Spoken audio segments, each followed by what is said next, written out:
हिंदी साहित्य का इतिहास, इसके अंतर्गत आपने प्रथम वीडियो में देखा काल विभाजन और नामकरण। नमस्कार मित्रों, मैं डॉक्टर शिव कुमार वर्मा आपके अपने यूट्यूब चैनल हिंदी ज्ञान डॉक्टर शिव कुमार वर्मा में आपका स्वागत करता हूं। अब आप इस वीडियो में आदिकाल 1000 ईस्वी से 1350 ईस्वी तक के अति महत्वपूर्ण तथ्य का अध्ययन करेंगे। मित्रों, आचार्य रामचंद्र शुक्ल ने आदिकाल को वीरगाथा काल कहा है। इसकी समय सीमा 1050 से 1375 वीकड़ी मानी है। आदिकाल में राफो साहित्य की रचना प्रमुख रूप से हुई है। इन ग्रंथों में प्रमुख इस प्रकार से, पहला आप राफो काव्य देखेंगे। राफो काव्य में पृथ्वीराज राफो पहला ग्रंथ पृथ्वीराज राफो, जिसके रचनाकार हैं चंद्रबरदाई, बीफलदेव राफो, नरपत नाल, परमाल राफो, जगनिक, खुमान राफो, दलपत विजय, विजयपाल राफो, नल्ल सिंह, हमीर राफो, स्वारंगधर। रचनाएं और रचयिता आपको याद रहता है, लेकिन थोड़ा सा संदेह बन जाता है कौन सी रचना किस रचयिता का है, किस रचनाकार का है। तो इसको थोड़ा आप ध्यान से देखेंगे तो आपको याद हो जाएगा।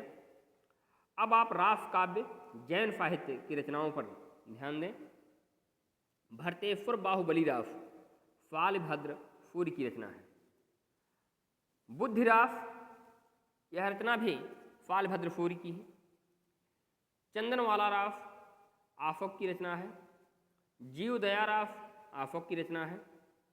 स्थूलभद्र रास जिन धर्म सूर्य की रचना है।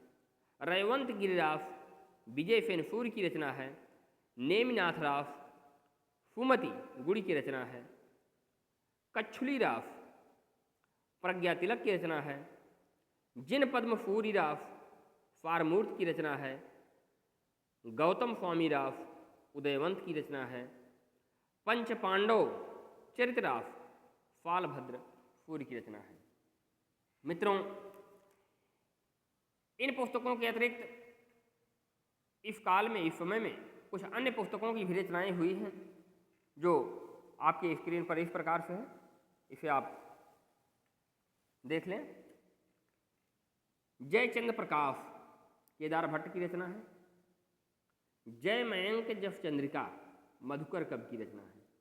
विद्यापति पदावली विद्यापति की रचना है। खुसरो की पहेलियाँ अमीर खुसरो की रचना है। ढोला मारूरा दूहा कुफल लाभ की रचना है। यहाँ पर कुछ स्मरणीय बिंदु हैं जिसे हम हमेशा याद रखें, क्योंकि जब भ्रामक प्रश्न आ जाते हैं, इन्हीं से उन्हें हम अपने भ्रम को, अपने संदेह को दूर करते हैं। राफो शब्द की व्युत्पत्ति राफक से हुई है, जो एक गेय छंद होता है। राफक एक गेय छंद होता है। दूसरा है पृथ्वीराज राफो वीर रस प्रधान ग्रंथ है तथा हिंदी का प्रथम महाकाव्य है। इसकी रचना चंद्रबरदाई ने की है। बीफलदेव राफो श्रृंगार रस प्रधान ग्रंथ है। विजयपाल राफो और हमीर राफो अपभ्रंश की रचनाएं हैं। अधिकतर राफो काव्य अप्रमाणिक है। विद्यापति ने कीर्तिलता और कीर्ति पताका नाम के काव्य ग्रंथ अपभ्रंश में लिखे हैं। आचार्य रामचंद्र शुक्ल, डॉक्टर रामकुमार वर्मा, कवि राजा श्यामल दास, मुंशी देवी प्रसाद, गौरी शंकर, हीराचंद्र ओझा तथा डॉक्टर बुलर पृथ्वीराज राफो को अप्रमाणिक मानते हैं। वहीं दूसरी तरफ श्याम सुंदर दास, मथुरा प्रसाद दीक्षित, मिश्र बंधु, मोतीलाल मेनारिया तथा कर्नल टाड पृथ्वीराज राफो को प्रमाणिक रचना मानते हैं। आचार्य हजारी प्रसाद द्विवेदी, डॉक्टर दशरथ शर्मा, मुनि जिन विजय, सुनीत कुमार चटर्जी पृथ्वीराज राफो को अर्ध प्रमाणिक रचना मानते हैं। पृथ्वीराज राफो एक विकासशील महाकाव्य है, जिसमें समय समय पर परिवर्धन होता रहा है। मित्रों अब इसके बाद आप नाथ साहित्य को संक्षेप में नाथ साहित्य और सिद्ध साहित्य को देख लें। नाथ साहित्य के प्रवर्तक मत्स्येंद्र नाथ एवं गोरखनाथ को माना गया है। नाथों का समय 12वीं सदी से 14वीं सदी तक का है तथा हिंदी संत काव्य पर इसका पर्याप्त प्रभाव है। डॉक्टर पीताम्बर दत्त बड़थवाल ने गोरखनाथ की रचनाओं का संकलन गोरखबानी नाम से किया है। गोरखनाथ की रचनाओं में गुरु महिमा, इंद्रिय निग्रह, प्राण साधना, वैराग्य कुंडलिनी जागरण एवं शून्य समाधि का वर्णन है। गोरखनाथ ने षट चक्रों वाला योग मार्ग हिंदी साहित्य में चलाया है। गोरखनाथ ने अपने शिष्यों को नारी से दूर रहने का उपदेश दिया है। कबीर साहित्य में उपलब्ध नारी विरोध इसी का परिणाम है। आचार्य हजारी प्रसाद द्विवेदी के अनुसार इनकी सबसे बड़ी कमजोरी इनका रूखापन एवं गृहस्थ के प्रति अनादर भाव है। जैन सिद्धों की संख्या 84 प्रसिद्ध है, वैसे ही नाथों की संख्या 9 मानी गई है। शिव ही आदिनाथ है। इसके अतिरिक्त मत्स्येंद्रनाथ, जलंधरनाथ और गोरखनाथ ही प्रमुख हैं। मित्रों अब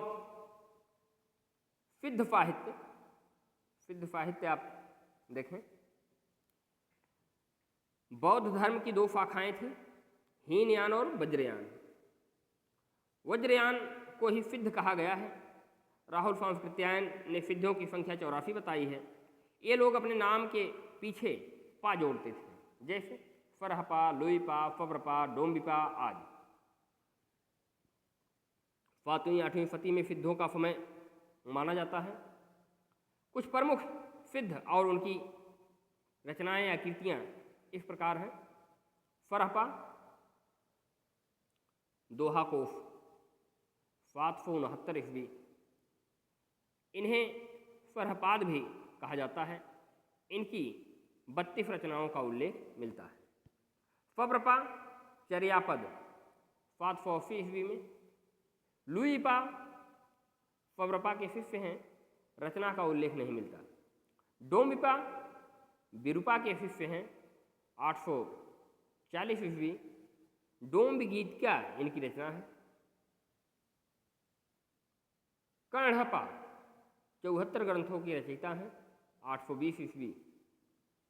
और अंतिम है कुक्कुरिपा, ये 16 ग्रंथों की रचयिता है। तो मित्रों इस वीडियो में आपने रासो काव्य, जैन साहित्य, नाथ साहित्य, सिद्ध साहित्य को देखा। अब आप हिंदी साहित्य का इतिहास आजकाल भाग 2 में खुसरो की पहेलियाँ, आदिकालीन अभ्रम साहित्य, विद्यापति पदावली, आदिकाल का गद्य, आदिकाल की प्रमुख प्रवृत्तियाँ और हिंदी का प्रथम कवि के विषय में हम तीसरे वीडियो में देंगे। यह हिंदी साहित्य के इतिहास का दूसरा वीडियो है और आदिकाल का प्रथम भाग है। आदिकाल के द्वितीय भाग में हम ये सब बताएंगे आपको। वीडियो आपको कैसा लगा आप अपने विचार कमेंट बॉक्स में दीजिएगा। वीडियो को आप लाइक करें, शेयर करें। चैनल पर अगर पहली बार आए हों तो सब्सक्राइब जरूर कर दें, बेल आइकन टच कर दें, जिससे आपको हमारा वीडियो पहले मिलेगा। धन्यवाद मित्रों।